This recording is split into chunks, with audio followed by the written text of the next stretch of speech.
Cambos ay sitio yan. Sakop ng Barangay Bayanga at ang Barangay Bayanga sakop po ng Cagayan de Oro City. Yung aming kapitan dyan sa Barangay Bayanga ay si Kapitan Felipe Baang po.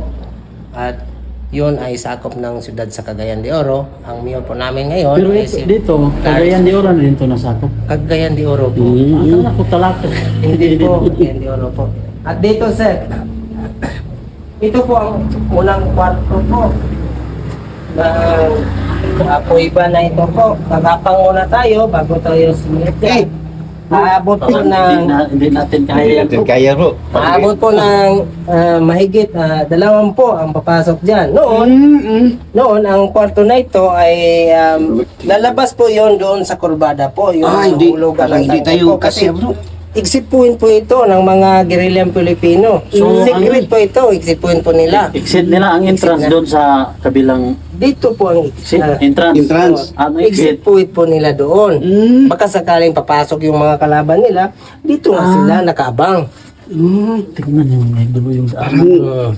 So ibig sabihin, Yung leader nila, dito nga nagkukubli ang leader nila at saka yung mga asawa nila.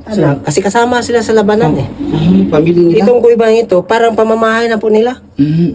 Kasi nag-iisa silang umalsa doon sa mga Amerikano eh. Tingnan yung may dulo yung daanan mo. Pero sa tingin ko sir, ang hirap. Hirap Hindi sila. yung mga katawan Hindi, nila. yung mga katutubo natin noon, ang Mga civilized slim. pa nga kasi sila, wala pa silang wala silang pakialam kung maano sila, makaputik. Kasi ang nais po nilang ipaglaban yung ating kalayaan. Tama. Kaya nga, nakamit natin ang kalayaan natin ngayon dahil po sa kanila. Sabi ng mga taga-ibang bansa, famous ang mga Pilipino kasi ang hirap kalabanin yung mga Amerikano. Natatalo pa naman sila, tayo ang nananalo. Ayaw nilang matanggap kasi.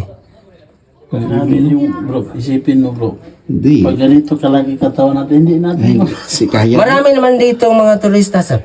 Papasok dyan. Kasi meron silang mga sasakyan. Pagkabas dito, ang putik ng katawan nila, pero nais nilang pasukin. Sir, hindi sila natakot sa ahas? Hindi. Nais silang pasukin kasi Gusto curious nga sila. Oh, Bakit nanalo ang ating mga ninuno noon? Ito nga.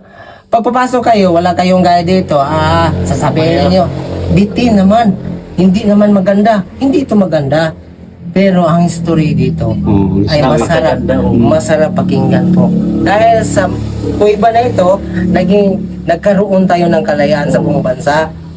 At ang sentro ng Cagayan de Oro, dahil si Teniente Crustal po ang hero dito, Crustal Street, Crustal Siya Divisoria, yung sentro. Siya yung nangulo dito sa mga Oo, gerilla. siya po ang hero dito.